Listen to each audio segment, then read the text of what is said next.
আজ অনেক দিন পর আবার আমাদের পুকুরে মাছ ধরতে এলাম হুইল ছিপ নিয়ে। দেখি কেমন কি মাছ খায়। বলতে বলতে একটি মাছ খেয়েছে, বেশ বড় মাছ মনে হচ্ছে।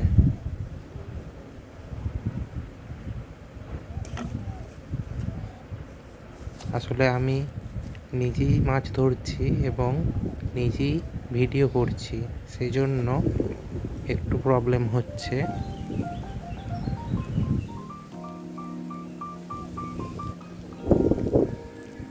বেশ সুতো নিচ্ছে মাছটি।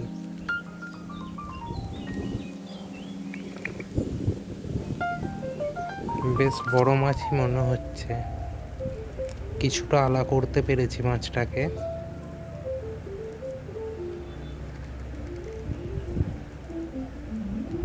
পুরোপুরি আলা করতে হবে মাছটিকে।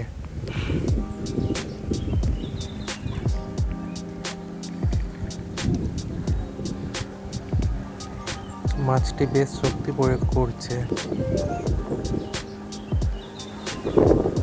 এখন কিছুটা আলা হয়েছে মাছটি।